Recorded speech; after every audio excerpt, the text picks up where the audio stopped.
Hello guys, good morning everyone. This is Shifa ma'am, your English educator on Guidely. In this video today we are going to discuss about 30 days master plan for the upcoming SBI PO and IBPS PO 2025 prelims exam.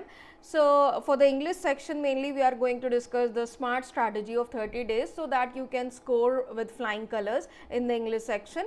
But before moving on further guys, I would let you know about the amazing offers which Guidely has brought for you guys. So guys, यहाँ पे जैसे कि आप लोगों को पता है कि IBPS PO notification is already out and यहाँ पे आपके IBPS PO को लेकर मॉक टेस्ट को ऑफर वापस से Guidely ने आप लोगों के लिए लेकर आया है, but this time it is bigger and better. Once in a life time opportunity is given to all of you guys. तो 11 मंथ्स की वैलिडिटी आप लोगों को दी जा रही है 175 रुपीज़ में. इसका एक्चुअल प्राइस 199 था, एक्स्ट्रा 12% ऑफ मिलेगा. अगर आप सेलेक्ट कूपन कोड अप्लाई करते हैं तो you will get it at the offer price of 175, right. इसी के साथ साथ Guidely आप लोगों के लिए बंडल पीडीएफ कोर्स पे भी ऑफर लेकर आया है, ठीक है, नोटिफिकेशन को देखते हुए. एंड इसका प्राइस 2999 था, बट अभी आपको ऑफर प्राइस 339 में बिल्कुल अफोर्डेबल प्राइस पे मिल रहा है अगर आप IBPS कूपन कोड अप्लाई करते हैं at the time of purchase, right. So let's proceed with the English section 30 days smart strategy for the upcoming IBPS PO and SBI PO 2025 prelims exams, right. So we'll be discussing the strategy in some points. You need to follow these strategies very rigorously in order to attain good marks, right. So सबसे पहले देखो IBPS and SBI PO exam का जो weightage है वो actual में same है देखो, एंड टाइम सेक्शन भी ऑलरेडी सेम है. There is no change in the prelim section. तो पहले तो हमें यही जानना है कि क्या चेंज है, और that change only needs change in preparation strategy to so that we can ace the exam, right. So this is the thing guys. 30 question 30 marks 20 minutes का है, तो उसमें कोई चेंज नहीं है. एज यूजुअल जैसे हम पहले भी प्रैक्टिस करते रहे हैं, अच्छे से करते रहे, उसी तरह से करना है, ठीक है. इसके बाद नेक्स्ट चीज यहाँ पे, where as if you talk about IBPS PO mains 2025, there is a big change. And what is that changes? That changes in mainly in the descriptive English part this time, ठीक है. सो IBPS PO has played the game this time, especially in descriptive English part. So if you talk about descriptive English guys, यहाँ पे आप लोगों को only essay and comprehension will be asked this time. Earlier they used to ask essay writing, letter writing, essay writing, report writing, situation analysis. These kind of questions were asked earlier, but from this time, from this year, in this year notification it is clearly mentioned that they are not going to ask anything except essay and comprehension, ठीक है. And this comprehension is not that reading comprehension of the objective type. Here there are two types of comprehension which will be asked this time. एक तो आपका comprehension, the one comprehension type is that which is usually asked in your prelims and mains exam objective English, and this comprehension is in the subjective English descriptive English part, right. तो ये subjective का part है descriptive English में, जहां पे आपके जो 10th और 12th के बोर्ड एग्जाम्स में जिस तरह से आपसे पूछा जाता था अनसीन पैसेज, सेम उसी फॉर्मेट पे यहाँ पे आपसे कॉम्प्रिहेंशन पूछा जाएगा और उसके आंसर्स आपको टाइप करके लिखना पड़ेगा. Very short answers and short answers type questions will be asked, and you need to read the entire paragraph, and just upon the basis of just upon your understanding ability you need to answer the questions which you have read, right. Very small answer type means you need to write the answer in 1 and 2 words, and short answer type means you need to write the answer in 6-7 words, or it might be a single line, right. That will be asked. And apart from that essay writing is also a part. essay writing भी वही चीज़ है जो कि आप लोग अभी तक करते आ रहे हैं. ऐसे राइटिंग में सबसे पहले introduction part, then body part, and at last आप उसका कंक्लूड करते हो. But this time they had clearly mentioned that may be these topic may be broadly based on economic and social issues. So guys it is very important for you all that you need to focus on the Hindu editorial, right, from this time, because they have clearly mentioned it over here. They won't ask from literature, they won't ask anything narrative, they won't ask any story based thing this time in essay and comprehension.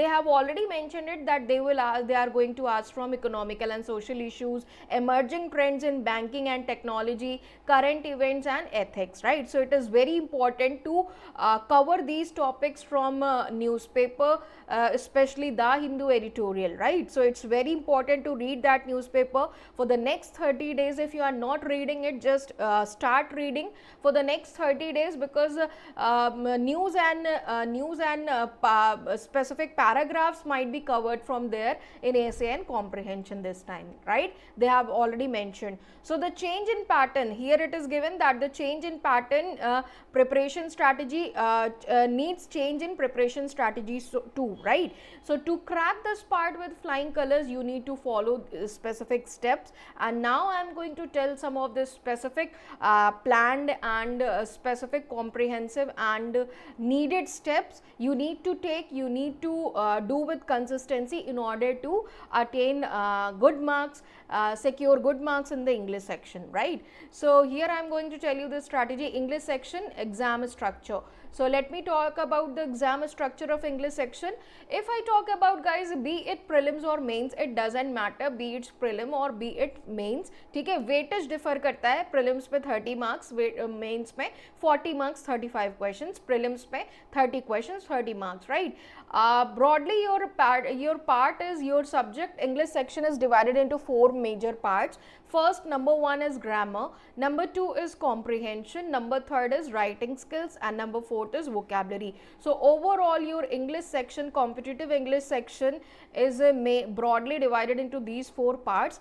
And in these 4 parts, if we talk about the grammar section, there are different topics which are being asked from grammar section. कौन-कौन से topic पूछे जाते हैं?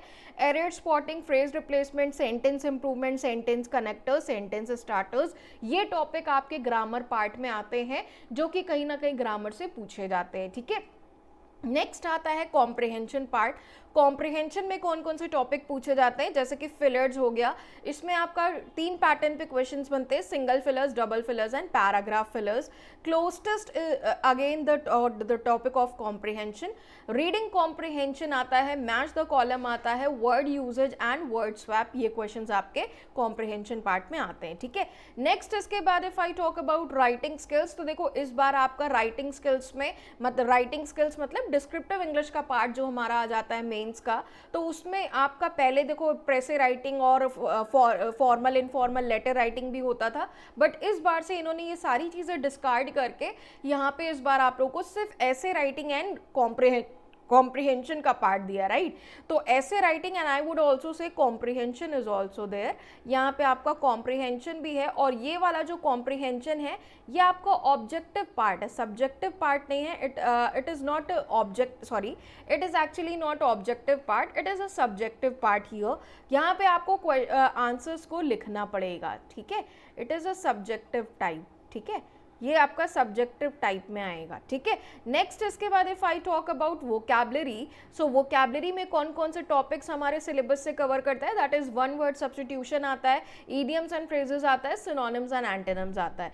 तो ये topics हो गए हमारे वोकैबलरी पार्ट के. तो ओवरऑल यही हमारा इंग्लिश का सिलेबस है जो कि इन 4 पार्ट्स में डिवाइड किया हुआ है, और इसी पे हमें फोकस करना होता है, बी इट प्रीलिम्स और be it mains exam, right? Now I am going to tell you about what and how to do crack English section, ठीक है? What to do and how to do to crack English section, this is the biggest question here, and how we are going to do that, this is what I am going to tell you over here. So guys, here it's a guru mantra, ठीक है? So follow these simple steps for the next 30 days, ठीक है? अगले 30 दिनों के लिए आपको ये स्टेप्स फॉलो करने हैं. बहुत रिगरसली फॉलो करोगे तो ये मेरी गारंटी है गाइज कि यू विल गेट 500% रिजल्ट्स. आपको 500% रिजल्ट्स मिलेंगे अगर आप इसको बहुत रिगरसली और कंसिस्टेंटली फॉलो करोगे. So guys please request me that you are going to follow these steps for the next 30 days with full attention, full dedication, and आप बहुत rigorously इसको follow करोगे, that you are going to get 500% results, ठीक है? So the first thing is read the Hindu editorial and do the bulk practice of each topic's question. पहली बात सबसे important कि द हिंदू एडिटोरियल पढ़िए. It will not going to help you just to crack prelims exam, not going to help you just to crack mains exam, but it will also help you in your descriptive English part, because it is clearly mentioned, right, आपको mention किया है। तो ये ना सिर्फ ऐसा नहीं है कि द हिंदू हम मेंस के टाइम पे पढ़ेंगे, जो बच्चे ये सोच रहे हैं कि अच्छा अब तो डिस्क्रिप्टिव में ये मेंशन कर दिया गया कि हम डिस्क्रिप्टिव में ये सारी टॉपिक्स से पूछेंगे तो तब हम द हिंदू एडिटोरियल पढ़ेंगे, no, that is not the thing guys. Be prepared from day one, day one से द हिंदू एडिटोरियल पढ़ना है। क्यों पढ़ना है? Because the reading comprehension that might be asked the closed test or the fillers that might be asked in your SBI or IBPS PO prelims exam might be from the economical current technology, might be from some emerging banking technology trends, so you need to read it from day one, right? तो इसलिए आपको day one से पढ़ना है, be it चाहे वो prelims English के लिए हो चाहे वो मेंस के लिए हो, कहीं से भी आ सकता है paragraph, you need to prepare, clear. और इसके साथ साथ the Hindu editorial daily devote 15 minutes of time, 15 to 20 minutes is more than enough, ठीक है, इतना इनफ है। अगर आप बहुत अच्छा लग रहा है पढ़ने में तो 30 मिनट्स भी पढ़ सकते हो, लेकिन 20 मिनट्स पढ़ना तो बिल्कुल मस्ट है। रीड इट फॉर 20 मिनट्स और 30 minutes every day consistently, right? And do the bulk practice of each topics question. Her topic के बल्क में क्वेश्चंस को प्रैक्टिस करिए, जितने भी अभी हमने पहले आपको टॉपिक बताए, सारे ग्रामर है, वोकैबुलरी है, राइटिंग स्किल्स है, तो इस सारे जो पार्ट्स हमारे इंग्लिश सेक्शन के, उसमें जितने भी टॉपिक हैं, जितना भी सिलेबस है, सारे सिलेबस का सारे टॉपिक से अच्छे क्वेश्चन प्रैक्टिस करिए। करीब ओवरऑल 50 to 100 क्वेश्चंस आपको प्रैक्टिस करने, ठीक है।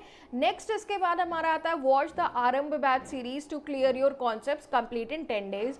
सो गाइज देखो, Aarambh batch series I am already taking on YouTube, right, गार्डली यूट्यूब चैनल पे ऑलरेडी आपका अभी ये चल रहा है, इट्स ऑन गोइंग, ठीक है। Aarambh batch series had not completed yet and we are going with this session. अब इसका टाइमिंग हमारा 3 PM हो गया, आफ्टरनून 3 PM में ये क्लास कर रहे हैं, तो इस क्लास को ज़रूर आप लोग करिए, इसकी वर्थ समझिए। यहाँ पे हम आप लोगों को सारा topic wise pre plus mains बता रहे हैं, ठीक है। तो यहाँ पे सारे टॉपिक्स को हम प्री प्लस मेंस बिल्कुल 0 लेवल से लेकर मेंस लेवल तक हम यहाँ पे आप लोगों को करा रहे हैं, तो इसको ज़रूर करिए आप लोग और कोशिश करिए कि ये सारी चीज़ें हम 10 डेज में कवर अप कर लें, ठीक है, बिल्कुल अच्छे से, कि हमारे सारा concept topic wise boost up हो जाए। द हिंदू एडिटोरियल आपको देखो पूरे 30 डेज पढ़ना है, ठीक है, the Hindu editorial for 30 days, ये पूरा आपको 30 डेज के लिए करना है। द हिंदू तो रोज पढ़ेंगे जब तक कि हमारा डिस्क्रिप्टिव इंग्लिश तक हमारा मेंस क्वालिफाई ना हो जाए, इंटरव्यू तक ना हो जाए, तब तक आपको डे वन से लेकर तब तक आपको द हिंदू एडिटोरियल पढ़ना है। इसके अलावा बल्क प्रैक्टिस और ये आरंभ बैच वाली जो सीरीज है, कोशिश करिए कि ये सारी चीज़ों को 10 दिन में आप कंप्लीट कर लो, राइट, अच्छे से सारे टॉपिक वाइज बिल्कुल अच्छे से, जो भी कॉन्सेप्ट्स क्लियर नहीं है उसको ये देख के आप कंप्लीट कर लो।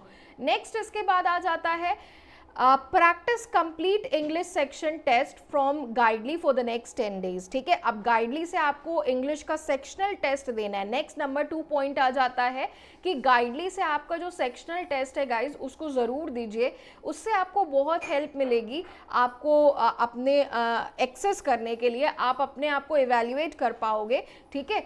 सो it's very important to practice complete English sectional test from Guidely for the next 10 days, ठीक है। तो स्टार्टिंग 10 डेज के लिए, फिर नेक्स्ट 10 डेज ये हुआ। नेक्स्ट इसके बाद आपका watch 30 days 30 paper series on YouTube by Shifa ma'am.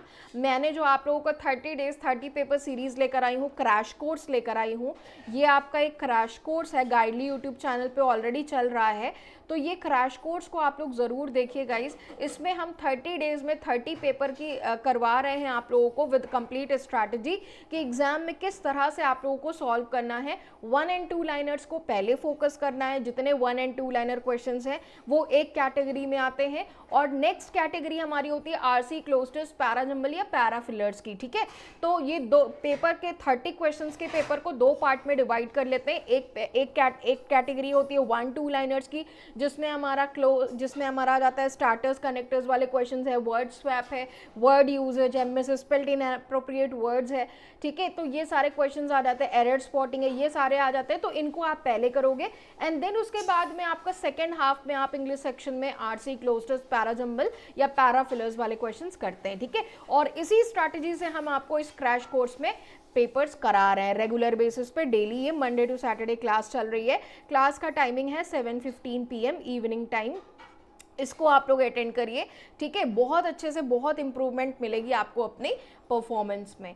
Next इसके बाद आ जाता है लास्ट 10 डेज में आप लोगों को क्या करना है, प्रैक्टिस कंप्लीट मॉक। ठीक है, तो लास्ट के 10 डेज में कंप्लीट मॉक को हो सके तो डेली एक मॉक जरूर दीजिए कंप्लीट, और इंग्लिश सेक्शन को बहुत अच्छे से इवैल्यूएट करिए अपनी परफॉर्मेंस को, और अपनी परफॉर्मेंस को लेवल अप करिए। लेवल अप कैसे करोगे, जब आप when you are analysing your performance, ठीक है, इन अ वेरी कॉम्प्रिहेंसिव वे, बहुत डिटेल वे में जब आप एनालाइज कर रहे हो परफॉर्मेंस को, तो आपको समझ में आ रहा है कि where I am lagging behind, हम कहाँ पे लैग कर रहे हैं, और जहाँ पे हम लैग कर रहे हैं तो वहाँ पे हमको लेवल अप करने की ज़रूरत है। ठीक है, तो जहाँ पे लैग कर रहे हैं तो वहाँ पे थोड़ा सा अब हमको स्टेप अप करने की ज़रूरत है, और अच्छे से प्रैक्टिस करने की ज़रूरत है। आपको समझ में आ रहा है कि अच्छा इस टॉपिक के क्वेश्चंस हमारे गलत हो रहे हैं, तो फिर वहाँ के क्वेश्चंस को थोड़ा सा फिर ये नंबर 1 पॉइंट फिर से वापस से आपको रिवाइज करना है कि जहाँ पे आप लैग बिहाइंड कर रहे हो, इस 3rd नंबर से फिर से 1st नंबर पे आ जाते हैं। तो फिर जहाँ पे हम लैग बिहाइंड कर रहे हैं वहाँ के टॉपिक को, क्वेश्चंस को हम बल्क में प्रैक्टिस करने, जिससे कि वो टॉपिक हमारा अच्छे से बूस्ट अप हो जाए। क्लियर? आई होप ये 30 डेज की स्ट्रैटेजी आप लोगों को बहुत अच्छे से समझ में आई है गाइज। तो ये था इंग्लिश सेक्शन की एक अच्छी सी एक हमारी comprehensive strategy. And apart from that बात करें वोकैबुलरी सेक्शन की गाइज, तो देखो वोकैबुलरी सेक्शन जो है इट्स वेरी ब्रॉड, राइट, बहुत ब्रॉड है, इसमें बहुत सारी चीज़ें चलती है, बट हम आपको सिंपल यही बोलेंगे कि अगर आप प्रीलिम्स, मेंस और अगर आप डिस्क्रिप्टिव इंग्लिश में अच्छा करना चाहते हो तो फिर सिर्फ और सिर्फ आप द हिंदू एडिटोरियल को कवर करो और उसकी वोकैबुलरी आप पढ़िए, that is more than enough for you. ठीक है, रेगुलर बेसिस पे आप जो द हिंदू एडिटोरियल पढ़ेंगे 15-20 मिनट्स टाइम में, 30 मिनट्स टाइम में, उसमें जो वर्ड्स आपको पैराग्राफ में मिल रहे हैं, ठीक है, उन वर्ड्स पे कंसंट्रेट करिए, उन वर्ड्स को अच्छे से समझिए, उन वर्ड्स का यूजेज सीखिए और उन वर्ड्स को के सेंटेंसेस को फ्रेम करिए, right, this is only the way. तो ये चीज़ें देखो आपको करनी है 30 डेज के लिए। अगर आप ऐसा करोगे definitely 500% it's my guarantee that you are going to get amazing results by following this strategy. ठीक है, तो अगर वीडियो पसंद आई है भाई तो सभी लोग लाइक एंड शेयर ज़रूर करिएगा, and do subscribe our Guidely YouTube channel. ठीक है, थैंक यू एवरीवन।